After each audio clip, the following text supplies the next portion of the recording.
Assalamualaikum warahmatullahi wabarakatuh. Perkenalkan, nama saya Salsabila Aprilia dari kelas 11 MIPA 1. Di sini dalam pelajaran sejarah Indonesia, saya akan mempresentasikan hasil PowerPoint yang telah saya buat. Hasil PowerPoint itu mengenai Perang Aceh. Berikut adalah videonya. Latar belakang terjadinya Perang Aceh adalah Aceh memiliki tempat yang strategis, memiliki pusat perdagangan, dan Aceh memiliki hasil penting seperti lada, hasil tambang, serta hasil hutan. Oleh karena itu, Belanda sangat berambisi untuk menguasai perdagangan Aceh. Namun, para sultan dan rakyat Aceh tetap mempertahankan kedaulatan Aceh yang dibenarkan dengan adanya Traktat London. Traktat London adalah hasil kesepakatan antara Inggris dan Belanda yang isinya bahwa Belanda setelah mendapatkan kembali tanah jajahannya di Kepulauan Nusantara tidak dibenarkan mengganggu kedaulatan Aceh. Isi Traktat London secara resmi menjadi kendala bagi Belanda untuk menguasai Aceh.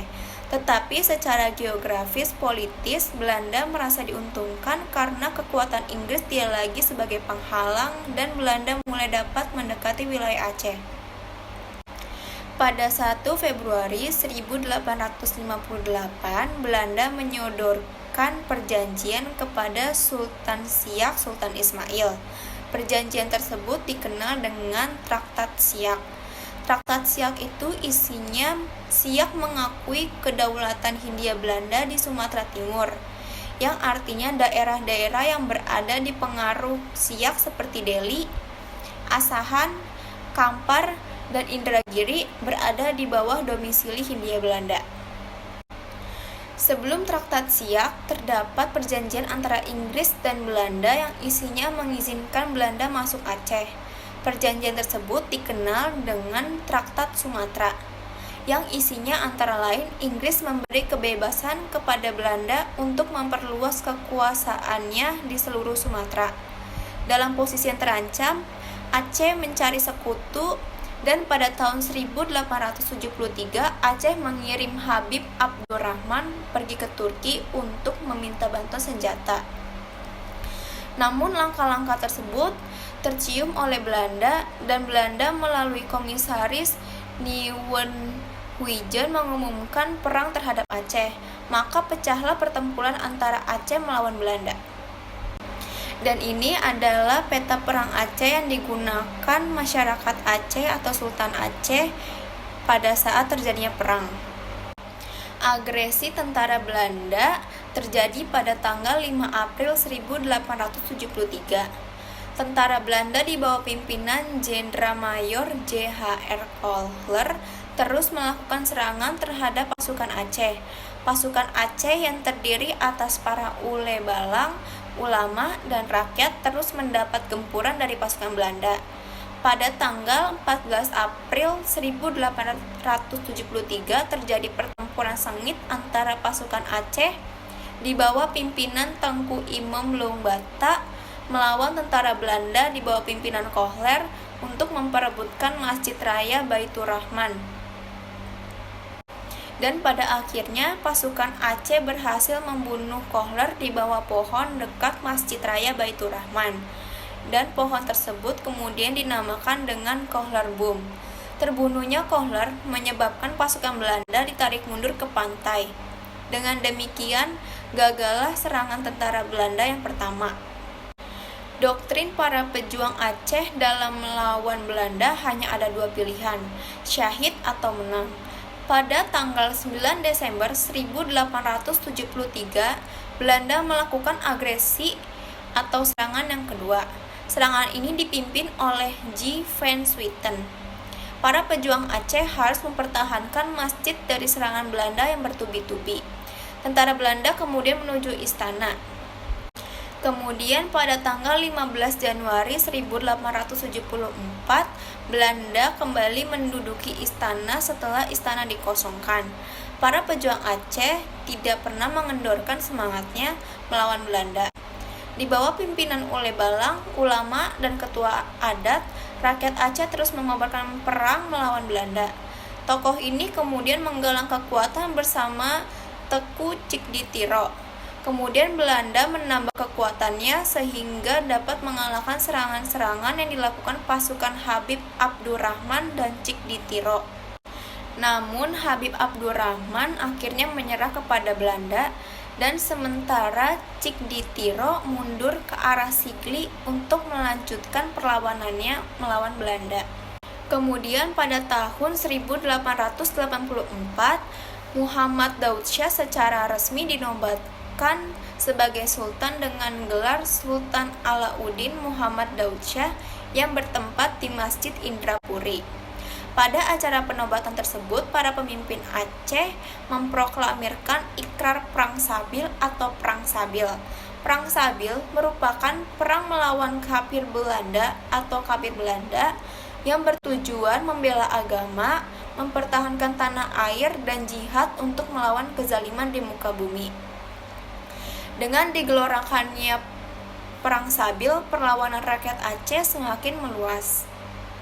Pasukan Aceh dengan semangat jihadnya telah menambah kekuatan untuk melawan Belanda, dan Belanda pun mulai kewalahan dan mulai menerapkan strategi baru, yaitu konsentrasi stelsel atau stelsel konsentrasi.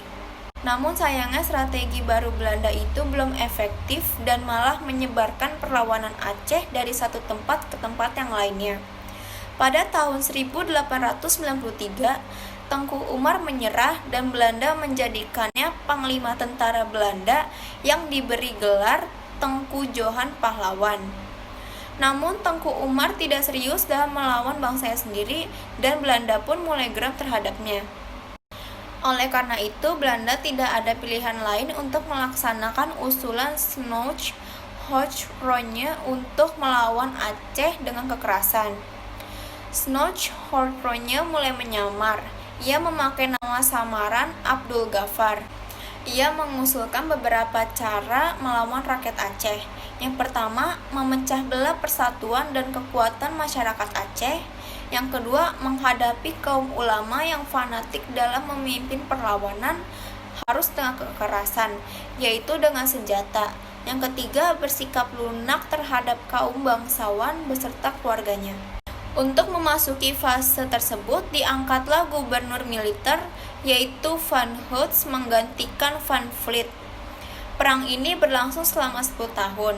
Oleh karena itu, pada tahun 1899 sampai dengan 1909, di Aceh disebut dengan masa 10 tahun berdarah. Belanda pun mengerahkan Marchos atau Marsos, yaitu pasukan yang terdiri dari orang-orang Indonesia yang berada di bawah pimpinan ofisir-ofisir Belanda, dan pada akhirnya Belanda pun berhasil mencerai-beraikan para pemimpin perlawanan. Tengku Umar menyingkir ke Aceh bagian barat untuk mempersiapkan pasukannya melakukan serangan secara besar-besaran ke arah Meulaboh. Tetapi persiapan tersebut tercium oleh Belanda, dan akhirnya Belanda menyerang pertahanan Tengku Umar, dan terjadilah pertempuran yang sangat sengit. Dari pertempuran tersebut, Tengku Umar gugur sebagai syuhada. Lalu pertempuran tersebut dilanjutkan oleh Cut Nyak Dien. Perlawanan rakyat Aceh masih terus berlanjut di bawah pimpinan Komando Sultan Daud Shah, dan Panglima Polem pun terus berkobar. Sultan melakukan perlawanannya dengan berpindah-pindah menuju Kuta Sawang, lalu pindah ke Kuta Bate Ilek, dan kemudian menyingkir ke Tanah Gayo. Pada Januari 1903, Sultan Muhammad Daud Shah terpaksa menyerah. Lalu istri, ibu, dan anak-anak Panglima Polem ditangkap, dan akhirnya Panglima Polem pun menyerah pada 6 September 1903. Sementara Cut Nyak Dien terus mengobarkan perang jihad dengan bergerilya. Namun pada tahun 1906, Cut Nyak Dien ditangkap dan dibuang ke Sumedang sampai meninggal pada 8 November 1908. Di daerah Pidi, sejumlah ulama terus melancarkan serangannya, tetapi semua ulama itu gugur dalam melawan kezaliman Belanda. Dan pada akhirnya Cut Nyak Mutia melanjutkan perang melawan Belanda. Cut Nyak Mutia sesuai dengan pesan suaminya sebelum ditembak mati oleh Belanda, disarankan untuk menikah dengan Pang Nanggru. Pada 26 September 1910 terjadi pertempuran sengit di Payacicem. Pang Nanggru tewas dan Cut Nyak Mutia pun berhasil meloloskan diri dari serangan Belanda. Cut Nyak Mutia terus memimpin perlawanan, tetapi ia dapat didesak dan gugur setelah beberapa peluru menembus kaki dan tubuhnya. Demikian adalah Perang Sabil yang digelorakan rakyat Aceh secara massal yang baru berakhir pada tahun 1912. Sekian presentasi saya mengenai Perang Aceh. Kurang lebihnya mohon maaf. Wassalamualaikum warahmatullahi wabarakatuh.